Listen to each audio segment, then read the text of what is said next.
What did you go on to do straight after policing? Yeah, so I actually worked in the office of a roofing company for initially, which so that was a friend of ours. So this friend was married to my husband's best friend, and it was her family's business. Funnily enough, that woman now, the one who I worked for her family, is now my ex-husband's wife. So that's just to throw that one out there. Yeah, obviously not back then. She was married to his friend and I was married to him. But yeah, they've been married. They've been together about 4 or 5 years now, and married for 18 months. Yeah, funny how life works out. But at the time that I was making the decision, should I, shouldn't I leave this job? I remember seeing it on Facebook. The family was looking for someone 3 days a week, and looking at it going, well, that's much more family friendly, right? And we already know the family and everything. So that's what I did. And I worked there.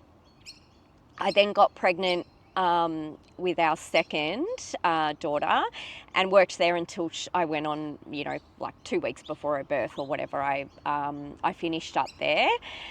And then after that, I had 12 months off with her as well. I was always lucky enough to have 12 months with the babies at home. And I then started teaching yoga for kids in, again, a friend that had also been a police officer.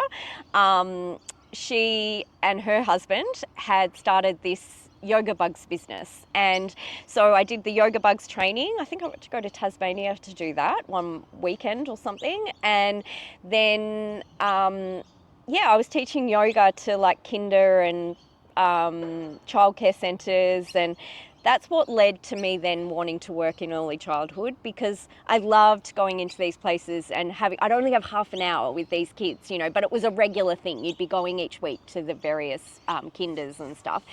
And I thought, I want to do more of that. I want more time with these kids. I think I'd be really good at that. Mind you, I also had a toddler and a 4-year-old at the same time as well, so kind of 2 toddlers.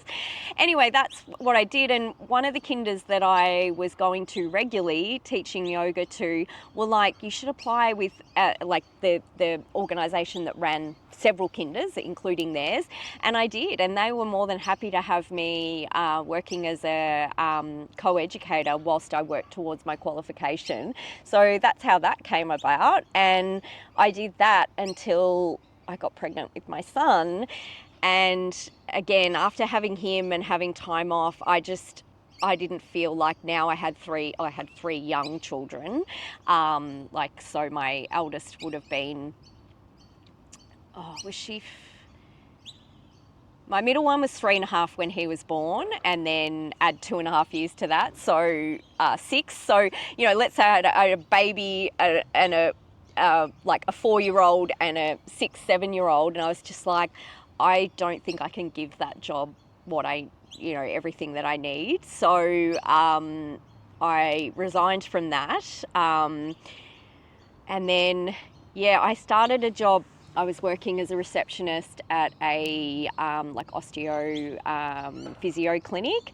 That ended up being a very toxic environment for me, and it actually was during one of the hardest times of my life, because that's when the marriage fell apart, and so it was very stressful. And I worked there for, it was over 6 months, I think, but I ended up leaving there because it just became too, it wasn't a good environment, and my mental health suffered because of that. And so I walked away, which was quite scary, because by then I was a single parent, and I was renting for the year while we were selling the family home and all of that. And I'm thinking, oh my God, now I don't have a job. But then I literally got a job that week back in retail. You can always fall back on retail.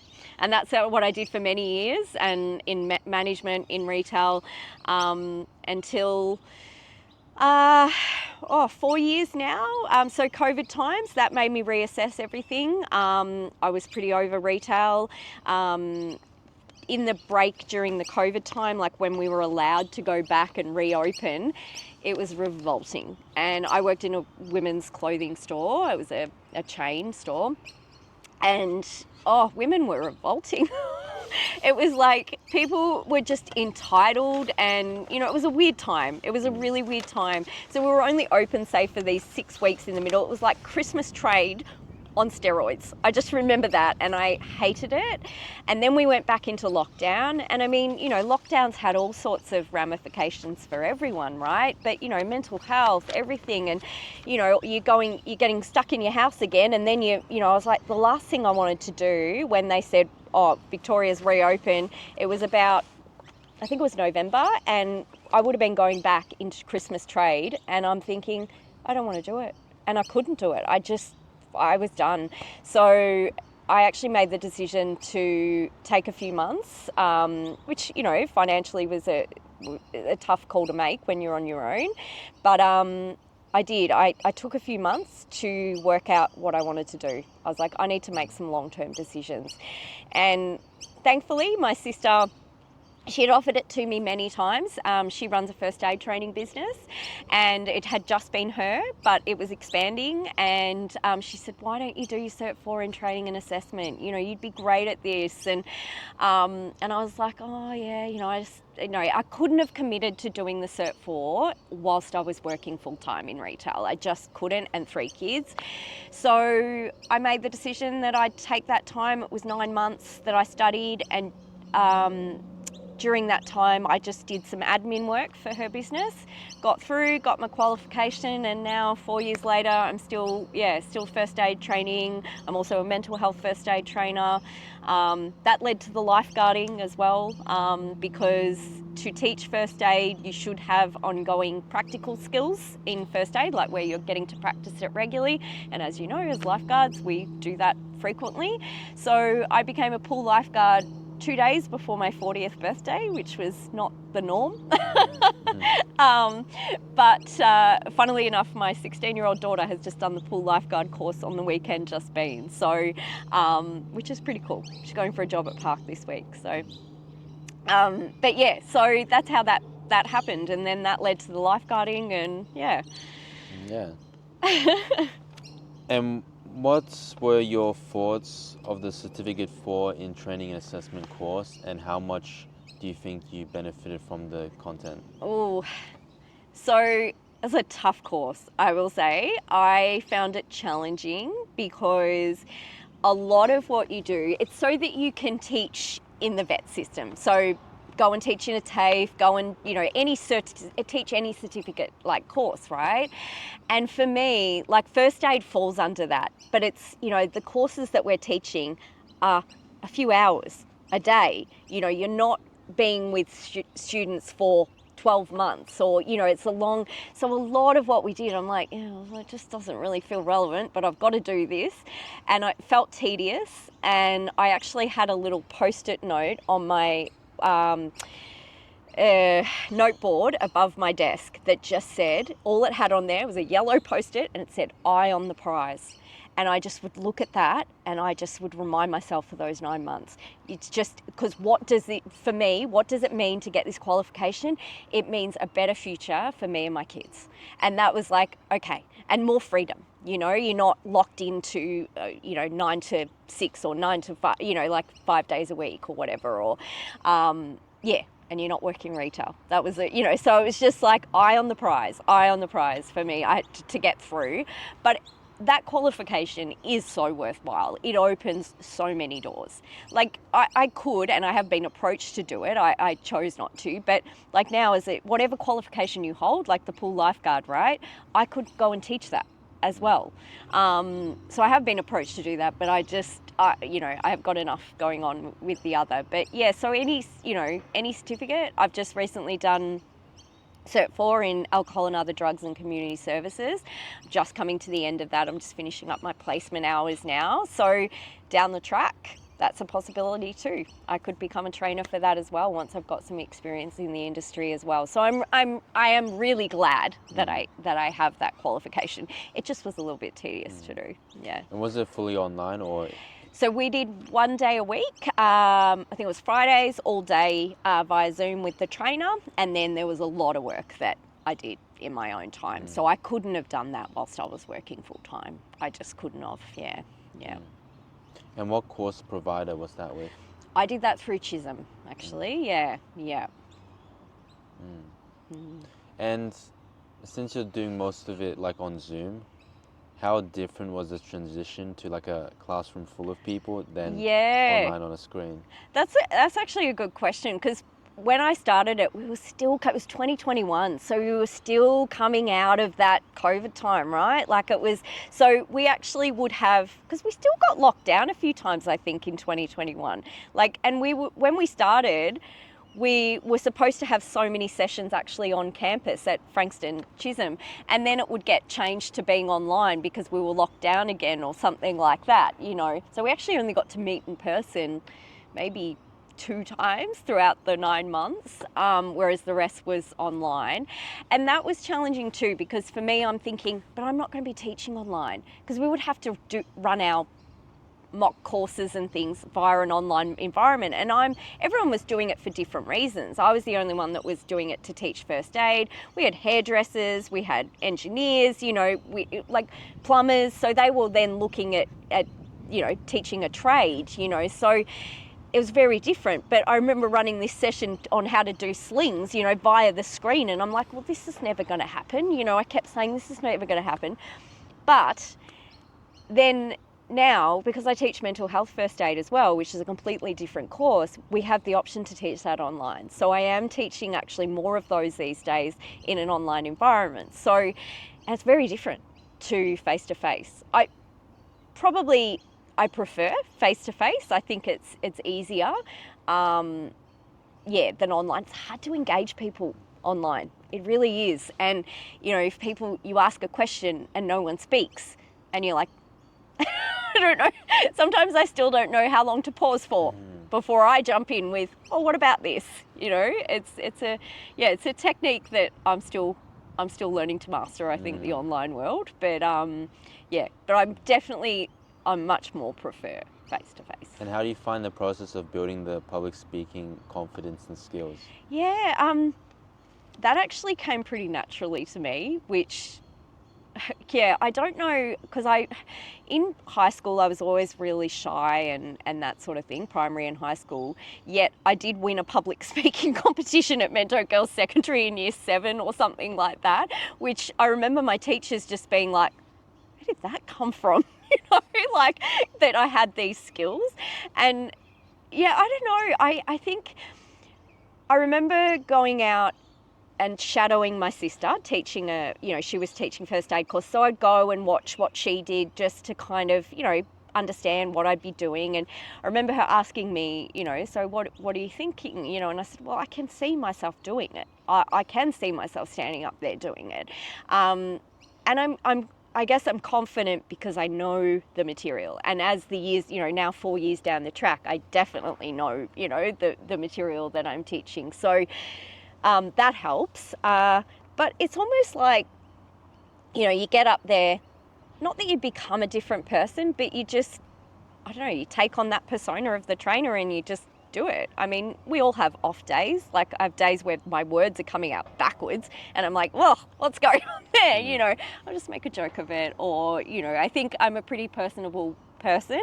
So, you know, I'll crack a joke or I'll, you know, and sometimes those jokes fall very flat and you're just like, okay, we'll just move on with that, you know, but just be me mostly, but like, yeah, and that seems to work. Yeah. What do you love most about being a course instructor? I think it's knowing, like, particularly with the courses that I'm teaching, it's knowing that I'm equipping these people with really important life skills. So with first aid, you know, I know a lot of people go, oh, here I go again, I've got to do this for my job and, you know, all of that. And I you know, always try to remind them that these are skills that you never know when you're going to use. You know, it could be a friend or a family member. Like you know, you're just as likely to use them in your personal life as you are in your working life. And so, yeah, it's knowing that. And the same with mental health first aid. I mean, you're teaching people how to have conversations, and use a framework to do that. I mean, it's kind of a bit like your doctor's A, B, C, and D, but just different, with the mental health first aid. And yeah, so I think it's that. I think it's just knowing that, yeah, you're equipping them with really important life skills. Yeah. And to teach mental health first aid, you had to complete the course yourself? Yeah, so it was a 5-day, it's through Mental Health First Aid Australia. And yeah, so I had to do the instructor course, which ran over 5 days. I was in the city or Carlton somewhere. Quite intensive, but yeah, definitely worthwhile. And again, my sister was wonderful in putting me through that. And then once you teach the standard mental health first aid, there's so many other options. You can upskill and teach. There's a youth mental health first aid. I don't currently teach that, but my sister does. There's also a teen one, which is designed to teach teens to have those conversations with other teens, which is incredible. And there is various other courses. We also there's the refresher course now, because if people have had the qualification coming up to 3 years, just like with your practical first aid, you need to refresh your knowledge. So I teach that one. I really enjoy teaching that one, and hearing, because those are all people that have done it 3 years ago, and then hearing how they've used their skills and what the outcomes been and things like that. So that's what I really like about the refresher course too. Yeah. For the average person, what signs and symptoms does somebody who is about to enter cardiac arrest show? Yep. And how should they assist them? Yep. So the thing with cardiac arrest is it can be like sudden. So a person could just drop, right, if they have cardiac arrest. Someone could also be experiencing symptoms of a heart attack and then go into cardiac arrest. So with heart attack, things that you would expect to see would be like, well, it can be chest pain. We all know, classic, you see in the movies, they clutch their chest. It's not always that. It can be referred pain, they might be complaining of pain through their jaw, might be down their shoulder, might not be constant, it might come and go. Generally, someone will be feeling a bit unwell if that's the case. They might be pale, sort of clammy skin.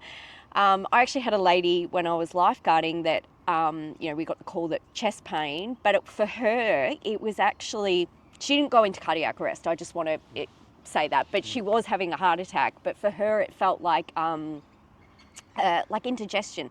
Like when you swallow something and you feel it go all the way down and it hurts, it led to this feeling in her chest. That's what happened, but she was watching her kid in swimming lessons at the time. She wasn't eating or drinking. So straight away I was like, okay, I think, it's definitely heart related.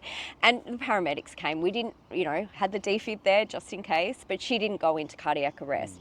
Generally with a heart attack, it's like a plumbing issue. So there's a blockage or a supply issue to the heart. And most people, if they're taken to hospital in time, they then have surgery and they have a stent put in and, to open up where the blockage is. But some people do progress to becoming unresponsive and not breathing or not breathing normally. They're your signs of cardiac arrest. And when we talk about not breathing normally, that could be where they are gasping for breath. And I actually watched a clip of Bondi Rescue just the other week. It came up in my Facebook feed, and I keep referencing this in my course now because the first time I'd actually seen what that looks like, I was surprised how much they actually show on that TV show. Obviously they'd need to get people's permission, but this guy had got taken out of the water and he was unresponsive and not breathing normally because it's like a fish gaping, like the mouth just kept going, and you've got these strange movements. His arms were moving. That's agonal respirations, which is the brainstem reflex that can occur minutes after a heart has stopped. So yeah, they started CPR and the defib, and he made a recovery on that on the show. But yeah, so yeah, those are your signs, I guess. Yeah, unresponsive, not breathing normally are your signs of cardiac arrest. But just always be aware when you've got someone who is experiencing, say, heart attack symptoms, that person may become unresponsive and not breathing. So if you've got a defib anywhere around, go and get that and bring that to the scene. Yeah. If you could instruct any course in the world, what course would you teach? Ooh, that's a tough one. I don't know. I could. Do you know what? That's really hard. But I think it would be with my, my personal interests and things. I think it'd be something to do with physical activity, and I don't know, maybe to do with triathlon. I don't know. Not that I don't know if there's a course, but something like that I would like to do. Yeah. Maybe a surf-free for fitness or something. Maybe, yeah. Which, people always say to me, "Why haven't you done that?" And I'm like, "Oh, I just don't know." I feel like the industry is flooded with personal trainers, and I don't know that I'd necessarily want to be a personal trainer. So I like to do my own thing. I don't know if I want to teach other people or train other people. I don't know, but yeah. Or become a Zumba instructor. No, I don't think that's in my, definitely not. From my one attempt at Zumba, I don't think so.